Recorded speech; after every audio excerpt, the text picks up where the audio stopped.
Well, tonight we're continuing our study in the book of the Revelation. Now, it's been a wee while since we had some slides, so we're going to have some slides tonight.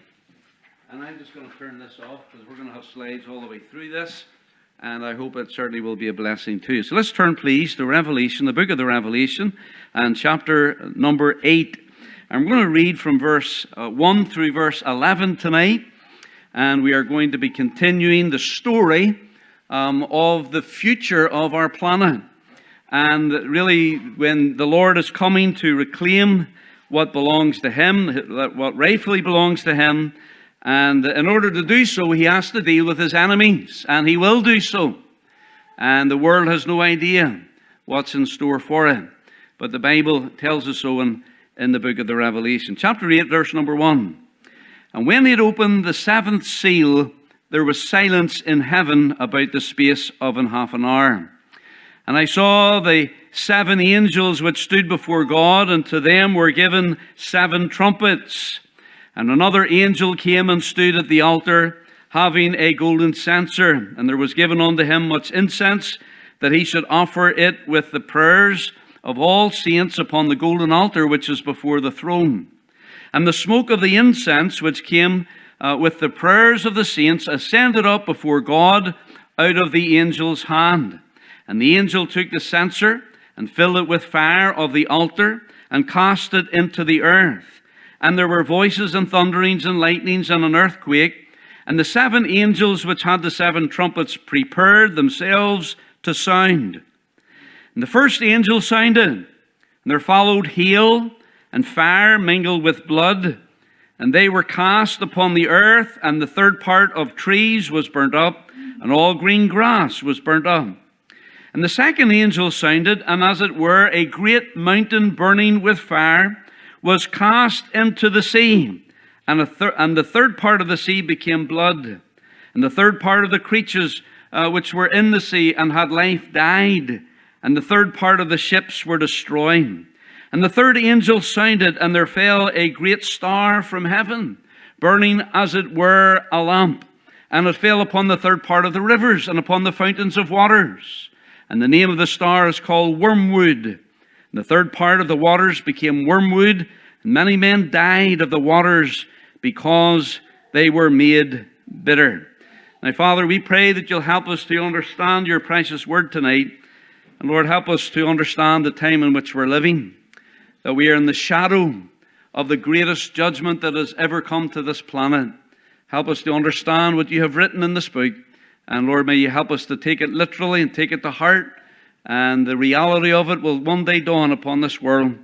And help us, Lord, to hide ourselves in the rock of ages in the Lord Jesus Christ. We pray these things in His precious name.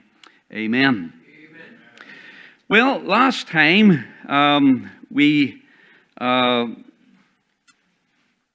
the outline, let me just go through the outline here with you. First of all, is a little bit of an introduction tonight. Am I on? I think I am now. And the book of the Revelation, and what I want you to concentrate on is up here. This is the timeline of history, if you will. And the books of the Bible that follows that correspond with each time frame. Of course, in Acts chapter 2, you had the beginning of the church. And in the church age, you have what is given to us in chapter 2 and 3 of the book of the Revelation. The outline is found in chapter 1, verse 19. Jesus told John to write the things that he had seen in chapter 1, the things that are, which is the church age, chapter 2 and chapter 3, and then the things that shall be hereafter. And we saw that in chapter 4 of the book of the Revelation, John is taken to heaven. And chapter 4 and 5, you're in the throne room of God. And this is the preparation for the judgment that's coming. And the judgment really begins in chapter 6 of the Revelation. And it has to do with this period of time right here in the tribulation period. The church, we believe, is taken first. And we are delivered to heaven before that tribulation begins.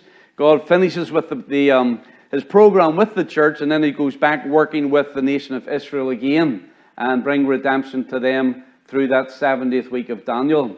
So really, the things which are, the things which shall be hereafter, which also includes from chapter 6 through chapter 19, the second coming, chapter 20, which is the millennial kingdom, Chapter 20 through 22 is the new heaven, the new earth, the new Jerusalem, and so on. As far as the outline, here's another way to look at this. Really from chapter 1 to chapter 5 is before the tribulation. And so you have the church age through chapter 3. Then chapter 4 and 5 is the preparation for the tribulation. The tribulation really in the book of the Revelation is chapter 6 through chapter 18. And we're going to go over chapter 6 and 7 here in just a moment. Chapter 19 is the second coming of Christ to the earth, which is basically what happens after the tribulation. So that's a simple way of outlining the book of the Revelation: before the tribulation, during the tribulation, and after the tribulation. Now, we've already looked at chapter 6, and chapter 6 helps us to understand about the seals. You remember the scroll, which is the title deed of the earth, and he opens one seal, and then whatever's under that seal is fulfilled. And then as he scrolls it out, there's another seal, and he breaks the second seal. And the first four seals are the four horsemen of the apocalypse, which we have already looked at. Then chapter 5 is the martyrs that were killed in the first half of the tribulation. And then chapter 6 was the destruction upon the earth and the sun becoming dark and so on. And it's really a precursor to what's going to happen through the rest of this period of time. It's really the announcement and the precursor of what's going to happen, because up to this point, this is just what man does. But when we get into the trumpet judgments, this is what God does. And the hand of God will be directly upon the earth for judgment. And so we ended that with the sixth seal. So chapter 6 of the Revelation only deals with the first six seals. Now, how many seals are there? There are 7. Okay, so chapter 7 is a little interlude, and he introduces two main groups of people: the 144,000 Jewish witnesses, and then the martyrs of really would represent the whole tribulation period. So it's a little break in the scenes. You got scene 1 in chapter 6, and now we're going to have scene 2 in chapter 8. Now what happens is, when we come to chapter 8, you're going to learn about the seventh seal. The seventh seal is in chapter 8, verse 1, when it is opened.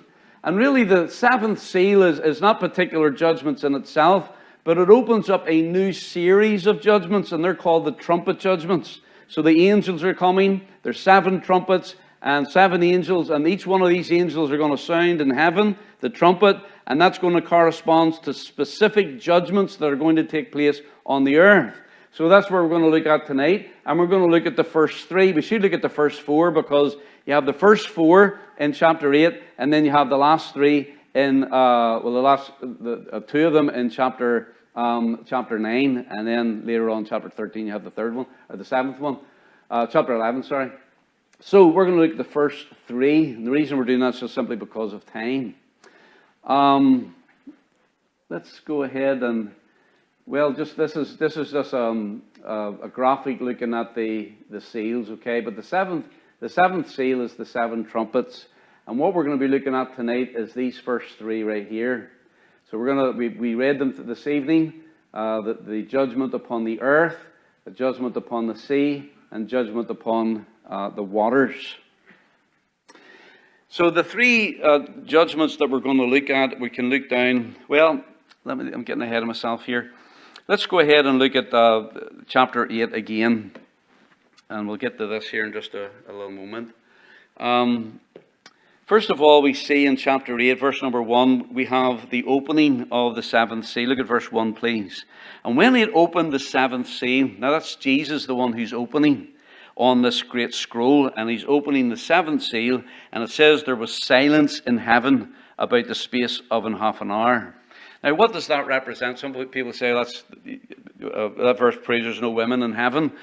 I shouldn't have said that tonight. I shouldn't have really said that at all. But it's kind of interesting. In chapter 7, do you remember in chapter 7, verse number 2? Verse number 1. He says the angels holding the 4 winds of the earth, that the wind should not blow upon the earth, nor on the sea, nor any tree. Verse 3. Don't hurt the earth, neither the sea nor the trees. The angels are coming, and they're coming to hurt the earth and the people in the earth. There's judgments that are coming. He says, but don't do it until we have sealed the servants of our God on their foreheads. So even in chapter 7, you have this stillness where the wind doesn't blow. Here in the midst of tremendous judgment and cataclysmic events that are taking place on the earth. In chapter 7, there's a stillness. And this is like the calm before the storm. And the same thing is true in chapter 8, verse 1, where there was silence in heaven for the space of about half an hour. Now, I think the significance of that silence in heaven, it indicates that judgment is about to start. And God doesn't rush into these things. And I will tell you something else. God is very serious and somber about judgment. God is not wanting to jump into this. God is reluctant to judge the world. It grieved the heart of God when he had to judge the world the first time, and it will grieve his heart when he has to do it the second time. Ezekiel 33 verse 11 says, God says, I have no pleasure in the death of the wicked. God does not enjoy judgment. But you see, there's two parts of God's nature. There is the love and mercy of God, and mercy rejoices against the truth. In other words, God rejoices to be merciful. But there's that other part of God, his holiness and his righteousness and his justice. And the mercy of God allows God to be long-suffering. But there comes a time when that other part of God's nature must be satisfied, it must be fulfilled, and judgment is coming upon sin and sinners. And so there's silence in heaven. And then in verse number 2, we see because the seventh seal opened, in verse 2, and I saw 7 angels which stood before God, and to them were given 7 trumpets. So now, there's not specifically said about the seventh seal. The seventh seal is the 7 trumpet judgments. And another angel, verse 3, stood at the altar. So this is a heavenly scene. Remember now, you'll be going back and forth between heaven and earth. The judgments are pronounced in heaven. The angels blow in heaven, but the judgments are coming upon the earth. And we see in heaven the golden censer. And it says that there was given unto him much incense, that he should offer it with the prayers of all the saints upon the golden altar, which is before the throne of God. And so this is taking place before the throne of God. This censer, which has incense that comes up, and it typifies and symbolizes the prayers of God's saints. He says that in verse 3. The prayers of all the saints upon the golden altar, which is before the throne. So the prayers of God's saints are offered before God. So the prayers are going up. But then when you come to verse 4, verse 4 says, the smoke of the incense which came with the prayers of the saints ascended up before God and out of the angel's hand. You know, we saw back in chapter 6 that the saints were praying and they were crying, said, O Lord, how long dost thou not avenge? And it could be that many of the judgments of God that are coming upon the earth are because of what has taken place to his people. But in verse number 6, verse number 5, the angel took the censer and filled it with the fire of the altar and cast it onto the earth. And there were voices and thunderings and lightnings and earthquake. And we saw that previous when God in heaven was pronouncing the judgment. We have these voices and thunderings and lightnings and an earthquake. And so in this censer, prayers go up, but then fire is placed into the censer, and he throws it, he casts it down upon the earth. Verse number 7. It says, and the first angel sounded. And so, verse number 6, the 7 angels which had the 7 trumpets prepared themselves to sound. So all this is in preparation now to these specific judgments that are coming upon the earth. And as I said before, there's a prelude to this in the 6th seal, but now in the 7th seal, it's really coming to pass where God's hand literally of judgment is literally upon the earth. So tonight we're going to look at those first 3 of the 7 trumpet judgments. Now, buckle up, because we're going to see some things. Any wonder there was silence in heaven, and that God is silent and God is somber and serious about the judgments that are coming, because they are cataclysmic judgments that are coming upon the earth. And so we want to look at the first judgment, the first trumpet judgment, and that is given there in verse number 7, just verse 7. Look at verse 7. And the angels sounded, and there followed hail and fire mingled with blood, and they were cast upon the earth, and the third part of trees was burnt up, and all green grass was burnt up. Now, we want to notice, this is basically the 3 judgments that are coming, the first 3 that we're going to look at tonight. So the first trumpet judgment in verse 7, there's hail and fire and blood. It destroys 1/3 of the trees and all the green grass. And you remember what Jesus said about, these are the beginning of sorrow. So I think we're probably past that part now. But it's like a woman in travail. And so the pain increases with time. The further you get into this, the judgments become more and more severe. Wait till next week. There's things that we say we'll look at next week. It's hard to believe. But even at these three, you'll see that the intensity gets worse and worse. And so he says that the three things that are given here are hail. And of course, we know what hail is. We're going to find in the last bowl judgment, there's hail that is like 75 pounds per hailstone. So these are things beyond our comprehension. Things that do not take place on the earth now will take place then. This is man's day. God is silent. There's nothing really supernatural as far as judgment happens in this time in which we're living. But there is going to come a time when God will roar, when God will voice, when God will be very much involved in supernatural judgments that are coming upon the earth. Now, it says that hail we understand, and fire we understand. And we know that in the battle of Gog and Magog, that's what happens during that battle. Fire falls from heaven. You say, well, what possibly could that be? Well, we don't really know. It could be simply fire coming from heaven. Now, of course, we do see that somewhat today when you're out in a thunderstorm. And lightning and thunder, I mean, if you're out in a bad storm, it will definitely get your attention. I don't care how courageous you are. And fire does fall from heaven, lightning bolts and so on. But it might be that it's specifically fire falling with hail. But then it also says blood. And this is the part where you're thinking, well, that sounds really, really strange. And it is strange that you got hail and fire and blood coming upon the earth. Now, you might say, well, maybe that's symbolic of something else. Well, look over at chapter 16 of Revelation and verse number 3 and 4. This is the second bowl judgment. And the second angel poured out his vial upon the sea, and it became as the blood of a dead man, and every living soul died in the sea. And the third angel poured out his vial upon the rivers and fountains of waters, and they became blood. And I heard the angel of the waters say, Thou art righteous, O Lord, which art and wast and shalt be, because thou hast judged us. Now watch. For they have shed the blood of saints and prophets, and thou hast given them blood to drink, for they are worthy.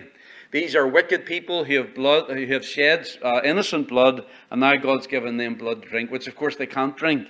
Whatever this would mean, it means that it's toxic. They can't drink it. Look over at Revelation chapter 11 and verse 6. One of the abilities given to God's two witnesses is the ability to do all kinds of plagues. And in verse number 6 it says, These two witnesses have power to shut heaven, that it rain not in the days of their prophecy. And I believe these two men witness in the first 3.5 years. I think they're killed when the Antichrist comes to power in the middle of the tribulation period. And so how long is the time of their prophecy or the ministry? Well, it's 3.5 years. So there was another prophet that had power to stop the rain from falling for 3.5 years, and that was Elijah. I think one of these men actually is Elijah. And then it says in verse 6, and have power over waters to turn them to blood, and to smite the earth with all plagues as often as they will. So these two prophets have the ability to directly connect their message with the supernatural power of God in judgments upon the earth. Now, there was another man who was able to turn water into blood. If you go back to Exodus chapter number 7, and of course that was Moses, and some people believe that the second witness is Enoch, and that's a very good candidate. And we don't know who these people are, but we're just guessing really. But I think the second one is Moses. again, Elijah and Moses on the Mount of Transfiguration, speaking about the Lord's decease with him just before his crucifixion. They're seen together on the Mount of Transfiguration. I think they are the two here, because Moses was the one that was bringing the plagues upon, at least he was the figurehead for God, upon Pharaoh in Egypt. And if you look down at chapter 7 and verse number 19, and the Lord spake unto Moses, say unto Aaron, take thy rod and stretch out thine hand upon the waters of Egypt and upon their streams. Now this was the first plague, you remember? And why did God bring judgment upon the Nile River? Because the Nile River was worshipped. It was a god. The Nile River brought, basically in a desert, it brought them life. And so the Nile River bringing life, giving water for their crops and for them to live. And so they worshipped the Nile. And so God, his judgments, his plagues were upon against all the gods of Egypt, it says. And so upon their streams, upon the rivers, upon their ponds, and upon all their pools of water, that they may become blood, and that there may be blood throughout all the land of Egypt, both in the vessels of wood. So even, if you have a water jug in the house, the water in the water jug supernaturally turned to blood that they couldn't drink. Throughout all the land of Egypt, both in vessels of wood and in vessels of stone. And Moses and Aaron did so as the Lord commanded, and he lifted up the rod and smote the waters that were in the river, and in the sight of Pharaoh, and in the sight of his servants, and all the waters that were in the river were turned to blood. And the fish that was in the river died, and the river stank, and the Egyptians could not drink of the water of the river, and there was blood throughout all the land of Egypt. Now, if words mean anything, that water, whether it was in the Nile or any of the tributaries or in the wells of water, in the pools of water, or the jugs in their house, it all became blood. Yes, sir. It wasn't just red water, it was blood. Is God able to do that? Yes. Absolutely, he's able to do that. And really throughout all the plagues of Egypt, he was taking natural things like frogs or like flies or locusts, natural things, and supernaturally he was able to work that where it became a plague to the people of Egypt. So if God is able to do that in Exodus chapter 7, is he not also able to do it here in Revelation chapter 8? I think so. Amen. So it's not only hail falling from heaven and fire falling from heaven, it's blood fallen from heaven as well.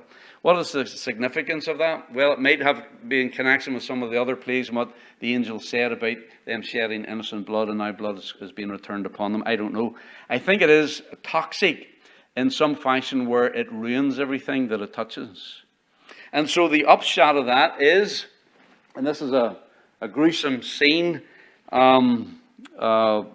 here before us tonight, but in chapter 7 it says that a third part of the trees was burnt up. What does that mean? I think it means that a third part of the trees on all the earth was burned up. This is a worldwide judgment. He's not speaking about a localized place. A third part of the trees upon the earth were burned up. And all the green grass was burned up. All the grass was burned up. Now, when you think about that, then there has to be homes that are burned, and cities are probably burned. You get these wildfires out west, and the smoke goes up. It covers multiple states. But when there's fires like that, and we've all seen that on the news, what happens? Well, whole communities go up in flames as well. It doesn't mention that, but I'm sure that's part of the consequence of the judgment. This is the tribulation. This is not just the wrath of the Antichrist upon the Jewish people. This is the wrath of God coming upon the earth. This is the judgment that has been pronounced for centuries, for millennia. And the first thing really we see here is this first trumpet, and the third part of the trees and all the green grass being burned up. Now, the thing is, later on in another judgment, you're going to see that, where did I write that down? Look at chapter 9 and verse number 4. You're going to find that there's time between these judgments. So all the green grass gets burned up. Well, if weeks and months go on, what happens to the grass? It comes back again. And what we find here in chapter 9, verse 4, another judgment. This is actually we're going to look at next time. These are the locusts that come out of the bottomless pit. And God commanded them in verse 4 that they should not hurt the grass of the earth, neither any green thing. What do locusts usually do? They eat anything that's green, they gobble up, right? Well, these locusts are not coming after grass. They're not coming after leaves. They're coming after people. And he says, neither any green thing, neither any tree, but only those men which have not the seal of God on their foreheads. We'll get to that next time. So what we're saying, though, is that they were commanded not to eat the grass. Well, obviously, it must have grown back again. But when these judgments are taking place, whatever God has said takes place, obviously happens. Okay, let's move on then to the second trumpet judgment in verse 8 and verse number 9. And this is where it really gets kind of tricky and I think interesting. In verse number 8, and the second angel sounded, and as it were, and I want you to notice those three words, as it were. The words as it were means as, it means like, it means even as. Let me give you an example. If you look over at verse number 10, it says, the third angel sounded, and there fell a great star from heaven, burning. Now that's as it were a lamp. Now, so this star that's coming, we'll explain this here in the next point, but the star that is coming, it's not a lamp, but it is as it were a lamp. Okay? So it's burning like a lamp. But notice the phrase, as it were. The same thing's true here in verse 8. The second angel sounded, and as it were a great mountain, burning with fire, was cast into the sea, and the third part of the sea became blood. Now, let's think about this for just a moment. A great mountain burning with fire is going to be cast into the sea. Now, what could this be? Well, usually when we think of mountains burning with fire, we think of volcanoes. And there's thousands of volcanoes all over the world. Right now in Iceland, they're waiting for a volcano to basically erupt through that town that's been evacuated. There's a tube with molten lava in it, and it's coming up to the surface. And so that's true all around the world. I know that, let's see, where's the Bowmans? Are they here tonight? They're in the nursery, okay. Well, Lord willing, they're going to Hawaii for Thanksgiving. That's wonderful. We're glad to see them going to see Heidi. Well, Hawaii is basically multiple volcanoes. And the largest volcano, we're going to look at some of those, is, actually this is the second largest. This is the tallest volcano in the world, Mauna Loa, which is basically forms about half of the big island in the Hawaii chain. So we could think, well, this mountain is like a big volcano burning with fire that somehow gets thrown into the sea, erupts into the sea. But really, when you think about what's going to take place here, this is going to affect a third of the waters in the oceans, in all the oceans and all the seas. This is going to affect 1/3 of the marine life, 1/3 of shipping. This is something that is it's cataclysmic. And even something like Mauna Loa, if it blew its top or the whole island was thrown into the sea, you think, well, what kind of difference would that make? And so you're thinking, and basically what we're probably into Fittissology a little bit tonight. But what I'm posing to us this evening as we look at this is, how could this possibly be fulfilled? How can these judgments that we're looking at, how could it really be fulfilled? When we study the Bible, we have to stop and say, okay, reality, what is the reality of this? How could this actually happen? So when we think about a volcano, you say, well, that's probably, very likely, but it would have to be a very, very, very big volcano. And then you might think, well, it's a burning mountain. Maybe it's like a meteor that comes from heaven and falls into the sea. Well, that's also a possibility. But when you get to verse 10 there, it says, the third angel sounded, and there fell a great star from heaven, burning as it were as a lamp, and it fell upon the third part of the rivers. So that's going to be the next judgment, which actually is a star that falls from heaven. So why then does it not have the same description in verse 8 as you have in verse number 10? It's described a different way.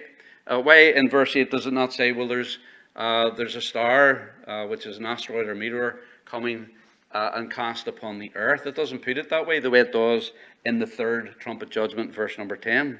So it's kind of strange.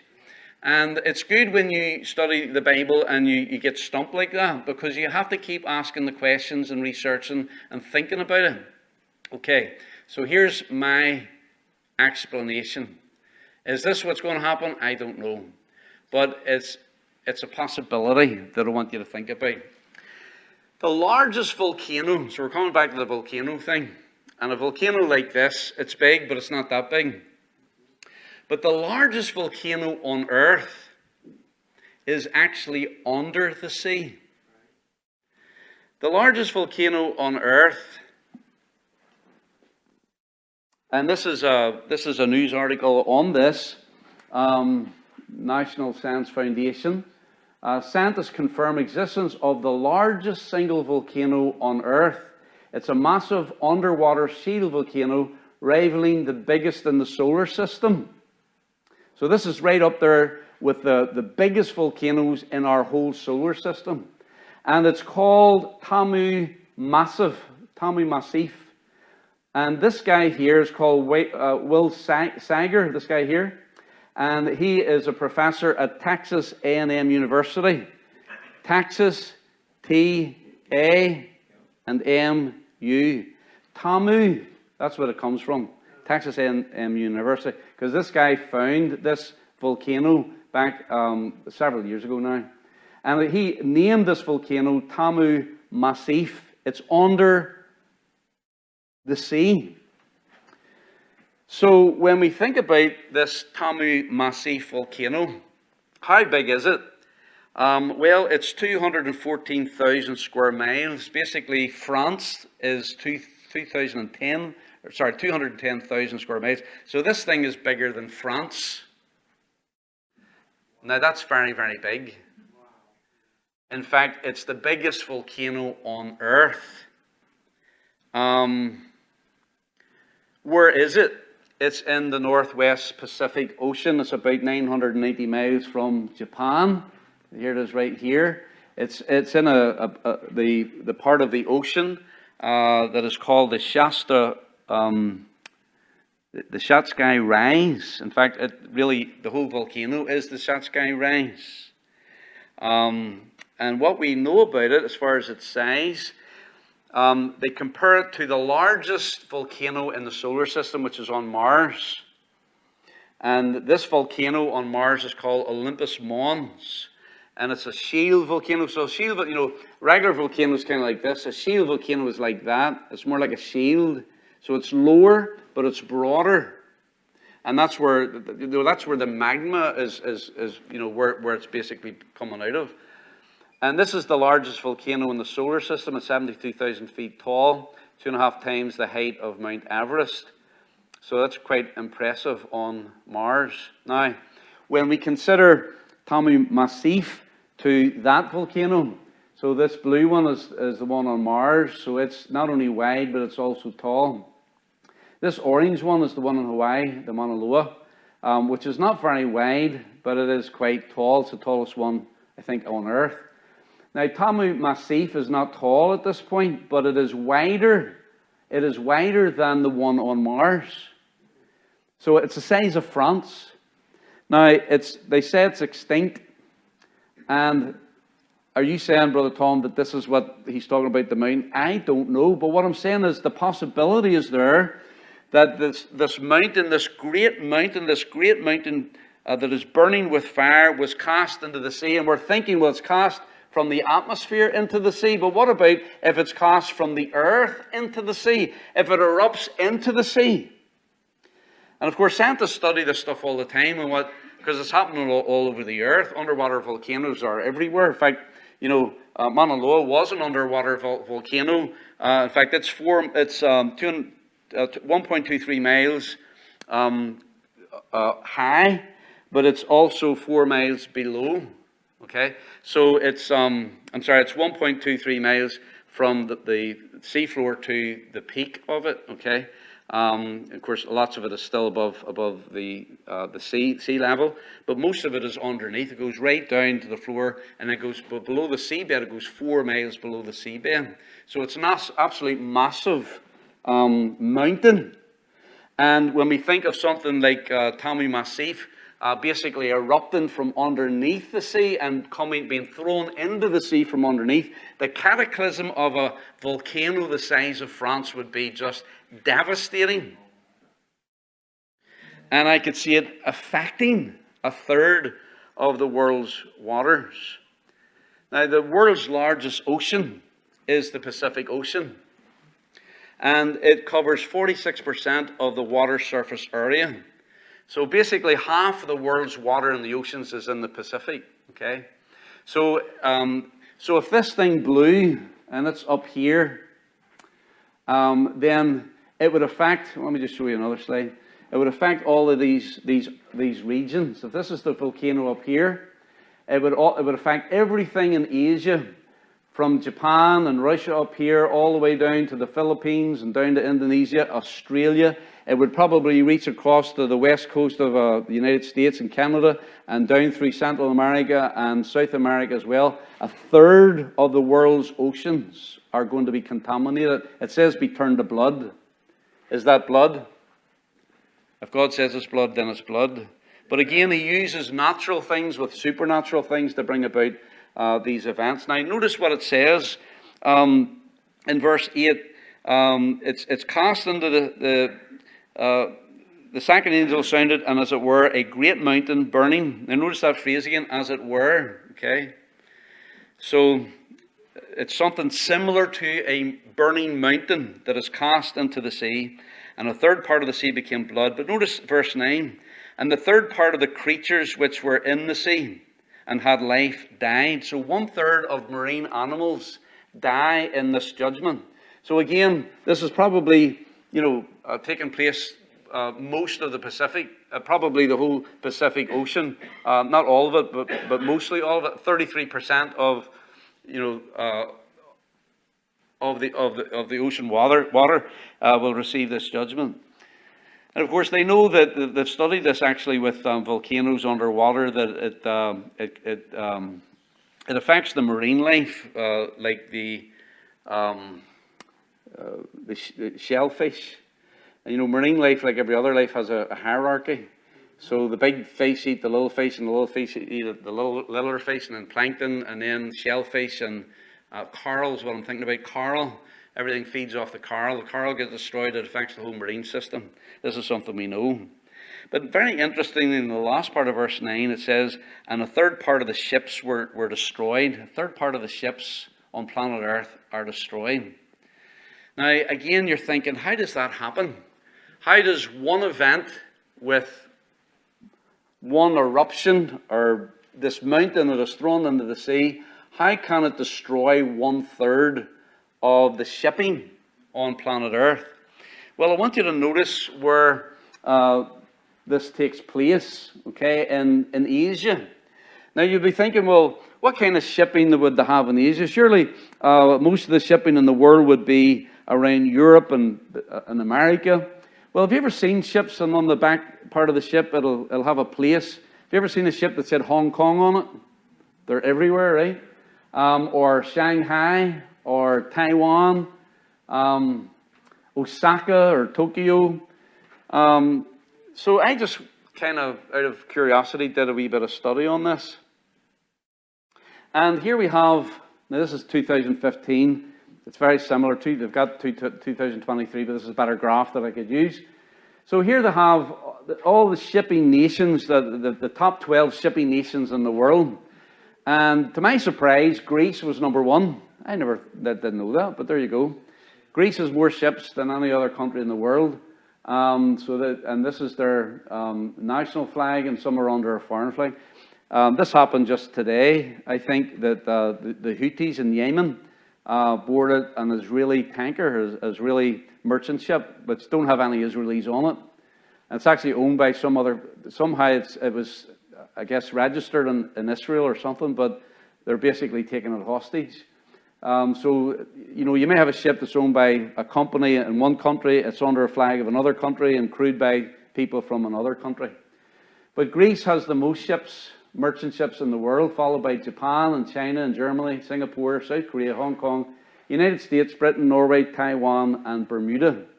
Now, the ones I've got circled in red are the ones that are up here. The only one we don't have is Singapore, which is down here at the bottom of Malaysia. But again, it's still in this ring. If this thing blew, a volcano the size of France blowing up Could you imagine what the tsunami, thank you. Could you imagine what the tsunami would look like? I mean, we see tsunamis hit Japan all the time. Have you ever seen those? It's amazing. And they'll come in through a harbour and it'll take all the ships and it'll take them up about 5 miles up inland on the coast. Could you imagine what the tsunami on that would look like? Now, are all the ships docked here? Well, probably not. They're probably traveling all over the world. But this is a very big shipping lane.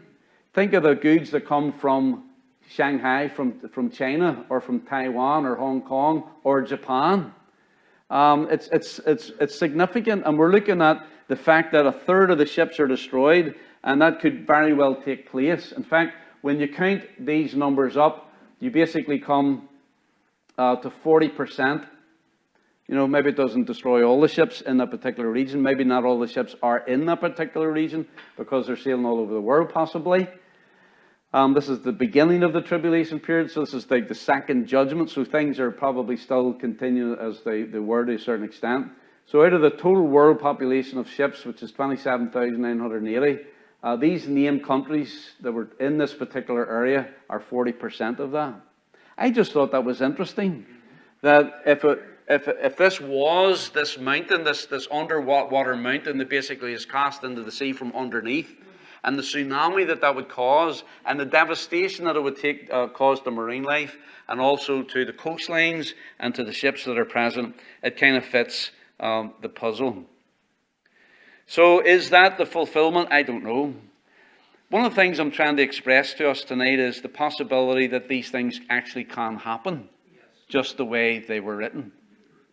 You can't come like, well, that would never happen. I mean, how in the world could a third of the world's ships be destroyed in one foul swoop? How could that happen? Well, it could happen. And if this thing erupts, it definitely would happen. Okay, let's move on then to the third judgment. The third trumpet judgment is in verse 10 and verse 11. And the third angel sounded, and there fell a great star from heaven, burning as it were a lamp. And it fell upon the third part of the rivers and upon the fountains of waters. And the name of the star is called Wormwood. And the third part of the waters became wormwood, and many men died of the waters because they were made bitter. So this is the third judgment, this third trumpet that is blown. And it says a great star fell from heaven. Now again, when the Bible talks about stars falling from heaven, you're thinking, and you should think like this, because we're taking the Bible literally. And you're thinking, if these stars in outer space fall upon the planet, I mean, do you know how big stars are? One star would just envelop our whole solar system, let alone just our whole... So how does a star fall to the earth? And there still be an earth? Okay. So the word star there is the word aster. Aster. The word star is aster. It's where you get astrology from. An asteroid. An asteroid is a definition of the word star there. So he's not speaking about a star in outer space that falls upon the earth. It's an asteroid. An asteroid are, pieces of debris in outer space that are caught by different gravitational pulls from the planets and so on. And there's lots of ones out. Some we know, if they fly by our Earth, depending on what they're made out of, if they're made of ice and stuff, then they become like comets. They got a comet trail on it. But an asteroid that lands on Earth, usually the atmosphere takes care of it, it breaks up, but we call them meteorites. But an asteroid is one that doesn't fall to the Earth. A meteorite is an asteroid that falls to the Earth. That's apparently the difference. And so we're not talking about a big star falling on the Earth. It's an asteroid. So this is an asteroid that's going to come upon the Earth. That's what it's saying here. The third angel sounded, and there fell a great star from heaven. It's a great star. It's a great asteroid. So it's a big one. Anytime you see great there, it talks about a great mountain. It's usually the word mega, which means it's a big, big deal. And it's burning as a lamp, and it fell upon the third part of the... Now, I'm looking at this, and I'm thinking, okay, now, how does this happen? Where one meteorite hits the Earth, and it affects 1/3 of the Earth's water, its rivers. And it fell upon the third part of the rivers and upon the fountains of waters. Okay, so here we have an impact of some sort of meteorite that affects 1/3 of the rivers of the world. So I'm thinking to myself, well, where in the world would be the impact zone that would affect 1/3 of the world's rivers? Do anybody know? So before we get to that, meet Apophis. So this is in the news recently. This is a meteorite, an asteroid at this point. We're hoping it's not going to become a meteorite. So on April 13th, obviously they're on trajectory so they can kind of map out when this is going to happen. April 13th, 2029, the 340 meter asteroid. Now that is about this size. 340 meters is about the size. It's larger than a football field, okay? So you're looking at maybe a large stadium like this. That's basically the size of this meteorite. That's probably not big enough, but I don't know. It depends on the velocity. It depends where it hits, I suppose. But anyway, exactly 7 years from today, on April 13th, 2029, the potentially hazardous asteroid. Now, that's a new term. I've never heard of that before. A PHA. Have you ever heard of a PHA? A potentially hazardous asteroid. Now, if it's potentially hazardous, that means there's a potential that it could do harm to the Earth.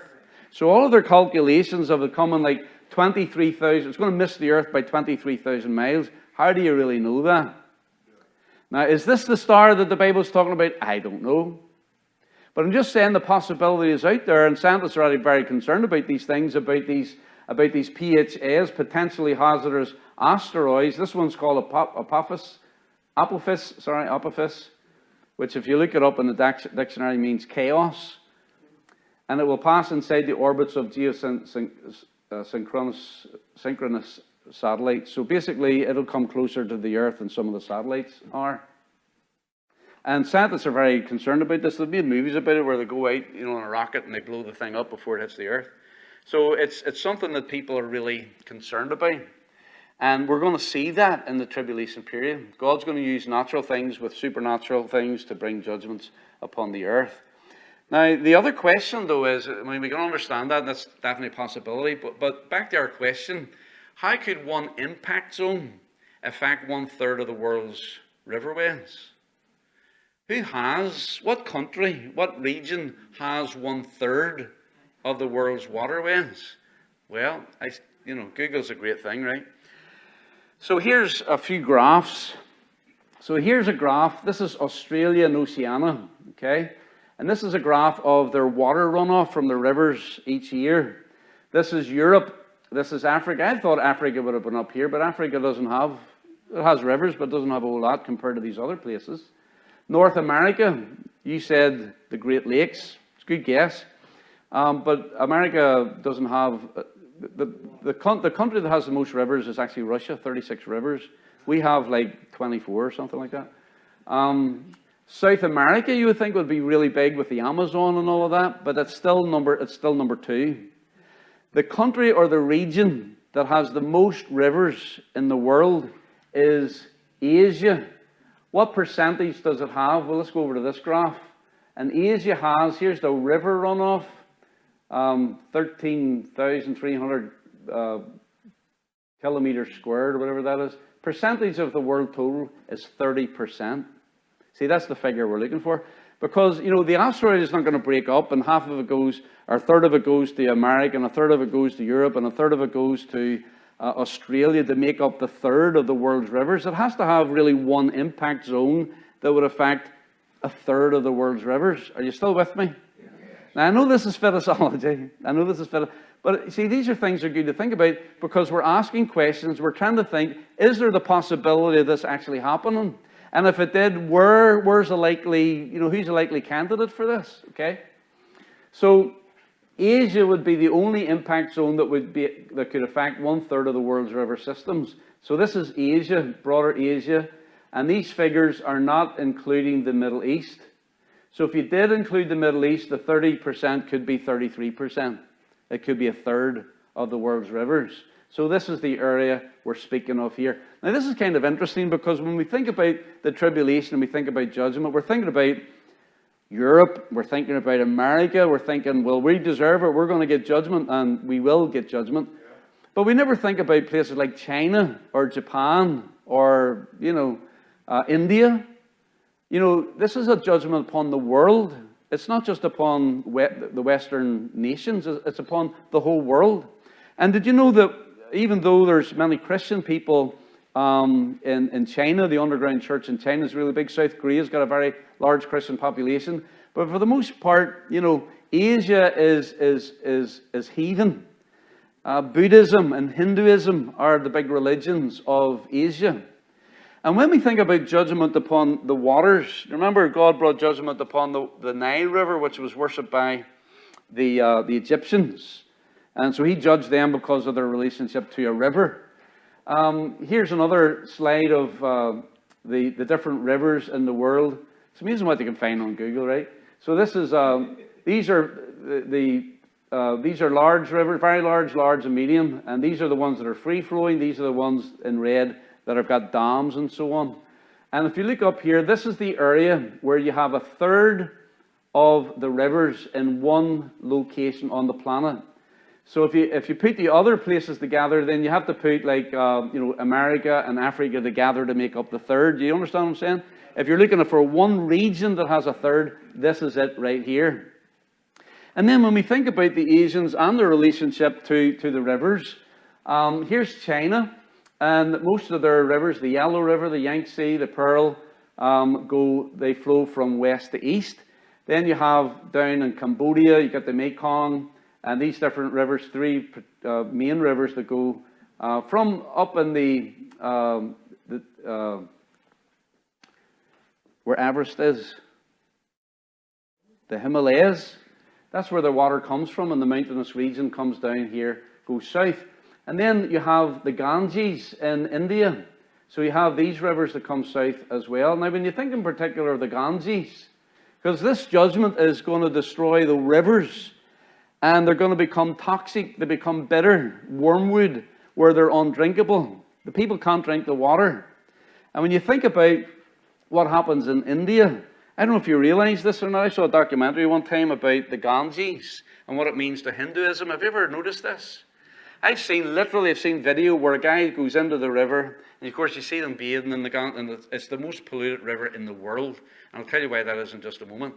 But they go into the river, and you see this video, and the guy's out there, and he dips himself under, and he comes up, and then he goes down, and he doesn't come back again. There are many Hindus that commit suicide in the Ganges River. It is considered the holiest river in the world. And when they die, they will burn their bodies and take the ashes and throw them into the Ganges. And many times they will just dispose of their bodies into the Ganges. So they're in there washing themselves, and there's corpses floating down the river. And it became such a problem for them that the Indian government they spent so many millions of dollars trying to clean the thing up. It's an absolute disaster. Why did they do that? Because they worship this place, this river. Here's a statue of the goddess Ganga. Okay, they're Ganges or Ganja, or whatever how you pronounce that. The river Ganges, running more than 1,500 miles across some of the most densely populated areas in Asia. Many people die because they drink of the waters. Okay, the most densely populated area in Asia is perhaps the most religiously significant body of water in the world. The river is considered to be sacred and spiritually pure, though it is also one of the most polluted rivers on earth. And so again, when we think about the tribulation period, we're thinking, well, God's going to judge the Europeans, going to judge the Americans, going to judge the Russians, whatever. But he's also going to judge the Africans, he's going to judge the Indians, he's going to judge the Chinese, he's going to judge all the people in Asia. And that they're also going to be partaker of this judgment. And these false gods and these false beliefs that they have will be under this kind of judgment. Now again, when we think about the star falling from heaven, this massive meteor falling upon the earth, when we look at this map here, we see the rivers of China going east, and of Burma and Cambodia, and so they go south, and India basically goes south. And then the rivers in Russia, this is Siberia. Russia's really kind of over here, but here there's 5 rivers, they all flow north. Now what does that mean? It means everything in the red circle is upland. That's where the rivers start. They start up here in the Himalayas, in Tibet, in Mongolia, and then they go from there north and east and south.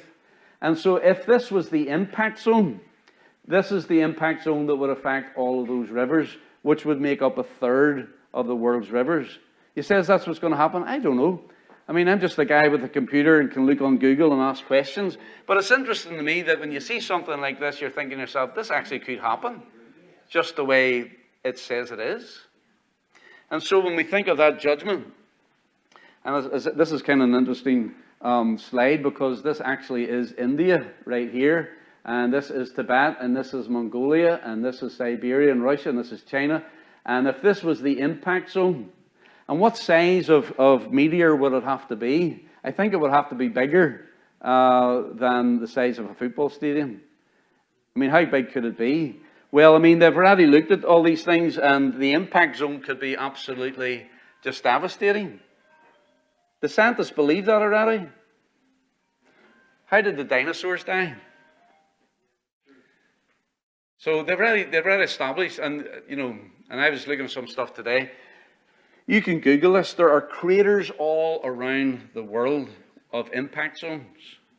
And another interesting thing we have to look at here before we go is this. In verse number 11, the name of the star is called Wormwood. And the third part of the waters became wormwood, and many men died of the waters because they were made bitter. The word wormwood in both the Russian language and the Ukrainian language is the word Chernobyl. You're saying you're making this up. No, I'm not. Go home and Google it for yourself. Look up Chernobyl or wormwood and say, what is wormwood in Russian or Ukrainian? Chernobyl means wormwood. Now, what is the connection? Is there a connection here? I don't know. But it's interesting that if it is Asia, and you have people in this part of the world that, of course, everybody in the world knows what Chernobyl means. It basically means here you have a nuclear disaster, and radiation has affected this whole town, and it has to be deserted. And nobody can go anywhere near that place because the whole place is toxic. You can't touch it. You can't drink the water. You can't do anything. And it could be that the name Chernobyl is something that is identified with this judgment, that the waters become toxic. It's like Chernobyl. They're like radioactive. And maybe it is radioactive. I don't know. But whatever it is, people, if they drink it, they die. And maybe there's a connection between those words. The star is called Chernobyl in Russian. The star is called wormwood for us.